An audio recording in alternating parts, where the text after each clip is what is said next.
मामा TV.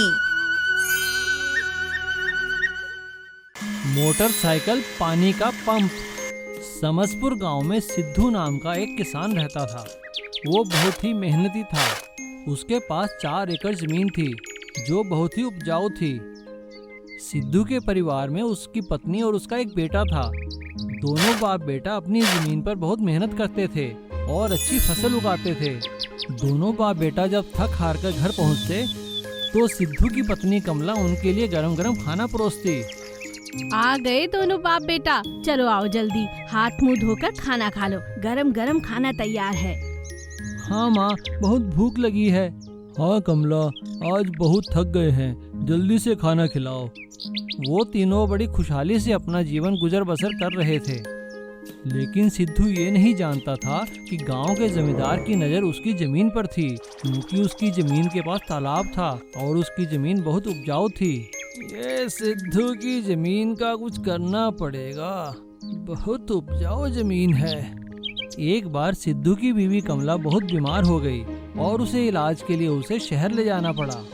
Sidhu को पैसों की जरूरत पड़ी और वो पैसों के लिए जमींदार के पास गया। साहब, मुझे थोड़े पैसे चाहिए, मेरी बीवी हॉस्पिटल में भर्ती है।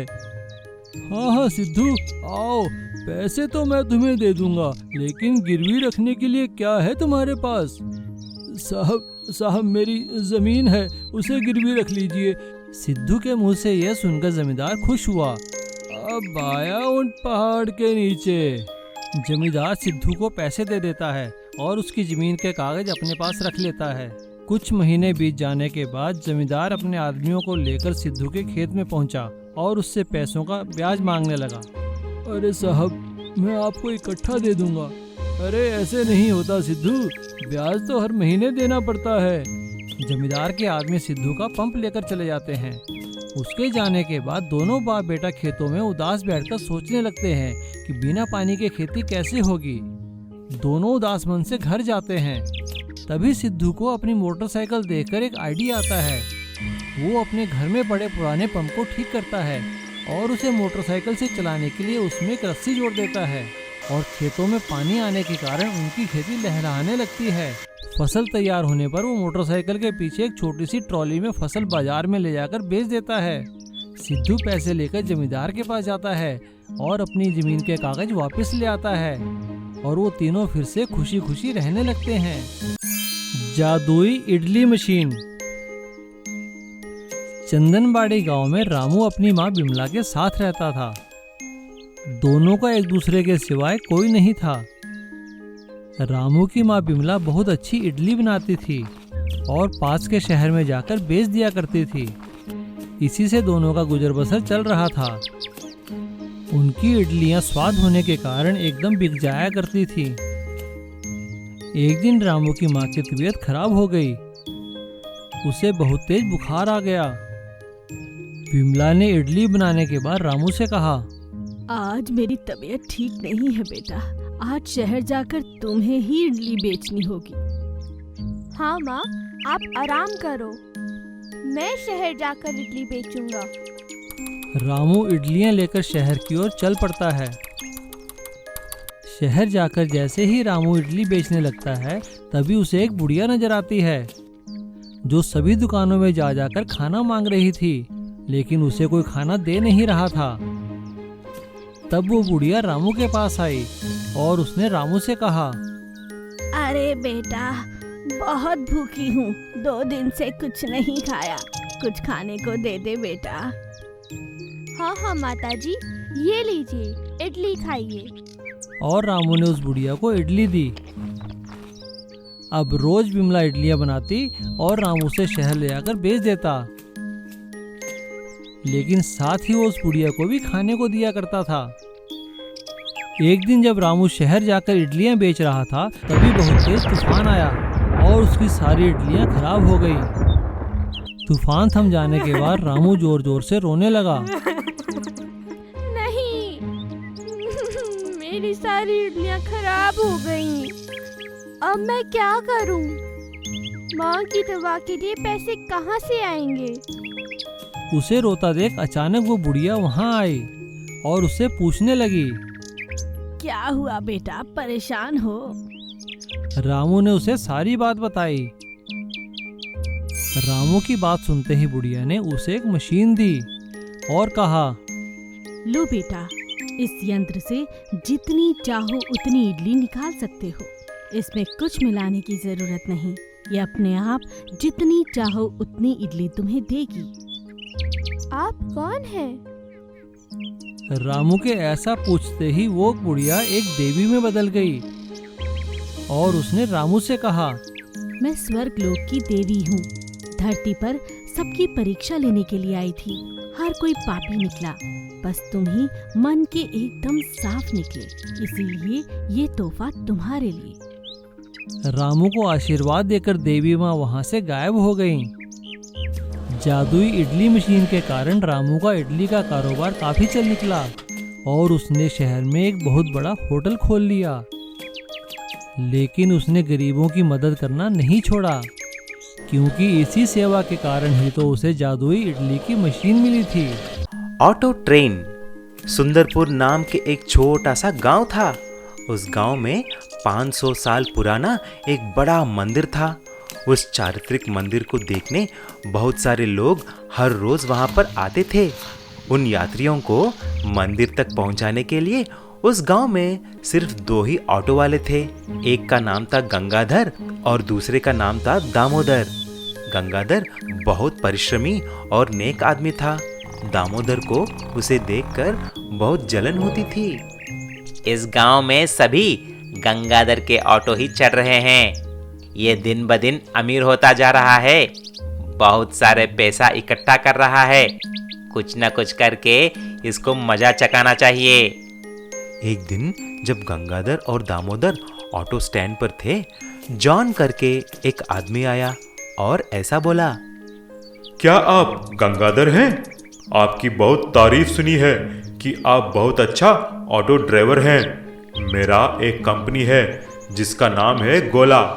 ये एक ऑटो ट्रांसपोर्ट कंपनी है। अगर आप हमें 5 लाख रुपए देंगे तो हम आपको 10 ऑटो देंगे, जिससे हम दोनों को मुनाफा होगा। 5 लाख में 10 ऑटो? ये तो अद्भुत है। मैं कल ही आपको 5 लाख दे दूंगा। हम आज ही एग्रीमेंट कर लेंगे। ऐसा बोलकर गंगाधर और जॉन एग्रीमेंट कर लेते हैं और अगले ही दिन गंगाधर 5 लाख रुपए भी देता है। कुछ दिन के बाद 10 ऑटो एक बड़े ट्रक में डिलीवर हो जाते हैं। जब गंगाधर ने ऑटो को देखा तो हैरान हो जाता है। अरे देवा, इन ऑटो में इंजन ही नहीं है। लगता है ये जॉन की कंपनी नकली कंपनी है। ऐसा चिल्लाते हुए नीचे गिर जाता है। गंगाधर को हॉस्पिटल लेके जाते हैं। डॉक्टर बोलता है कि उन्हें दिल का दौरा पड़ गया। गंगाधर की पत्नी और बेटा उसकी खूब देखभाल करते हैं। कुछ महीने के बाद फिर से वह घर आता है। हे भगवान, अब मैं क्या करूं? मेरी जिंदगी का सारा कमाई बर्बाद हो चुकी है। अब मेरे पास 10 ऑटो भी हैं बिना इंजन के। तभी गंगाधर उसके बेटे को एक ट्रेन से खेलते हुए देखता है। तभी उसके मन में एक ख्याल आती है। अगले ही दिन उन सारे ऑटो को लेकर एक मैकेनिक के पास जाता है और एक मिनी ट्रेन के इंजन से उन सारे ऑटो को जुड़वा देता है। ऐसा वह एक ऑटो ट्रेन में बदल जाता है। अगले ही दिन से ऑटो ट्रेन को लेकर गांव में घुमाने लगता है। तभी दामोदर उसको देखता है। अरे ये गंगाधर तो बहुत चालाक निकला। मैं एक दिन में ले जाने वाले सवारियों को ये एक ही ट्रिप में ले जा रहा है। गंगाधर उस ऑटो ट्रेन से कुछ ही महीनों में 5 लाख रुपए कमा लेता है। फिर एक दिन दामोदर उसके पास आया और ऐसा बोला, यार गंगाधर, मुझे माफ करो। मैंने ही प्लान करके अपने दोस्त जॉन से तुमको धोखा दिलवाया है। ये लो तुम्हारी 5 लाख। यार तुम ऐसा मत बोलो। तुम ऐसा करने से ही मैं एक ऑटो ट्रेन बनाया है। तुम्हारी वजह से मैं आज खुश हूँ। उसके बाद गंगाधर और दामोदर अच्छे दोस्त की तरह रहने लगे। पैसों का कार। कुछ दिन पहले भरतपुर नाम का एक गांव था। उस गांव में करण करके एक आदमी था। उसके पास एक पुराना कार था। वह उसी को चलाकर अपनी बीवी और बेटे का पालन पोषण करता था। करण बहुत ही अच्छा और नेक इंसान था, लेकिन उसका पुराना कार बार बार रिपेयर होकर बहुत तकलीफ दे रही थी। अरे ये कार अभी बहुत पुराना हो चुकी है, मैं इसे रिपेयर नहीं करवा सकता। मेरे पास इतने पैसे भी नहीं हैं कि एक नया कार खरीदूं।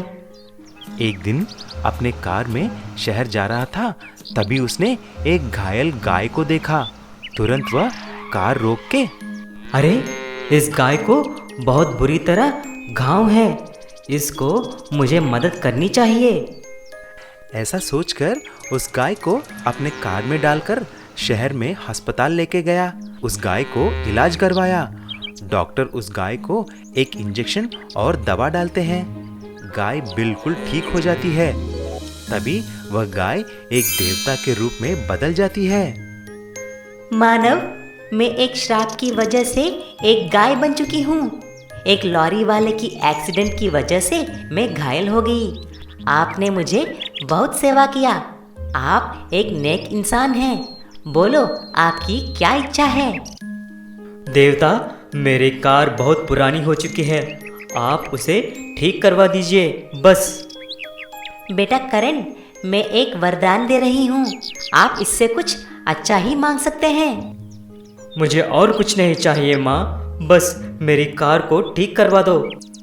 बेटा, मैं आपकी कार को एक मनी कार में बदल डालता हूँ। और हाँ, हर पौर्णमी की रात को इस कार में से पैसों की बंडल आएंगे। उससे आप खुशी से रहना। देवता ऐसी बोलते ही कार एक मनी कार में बदल जाती है।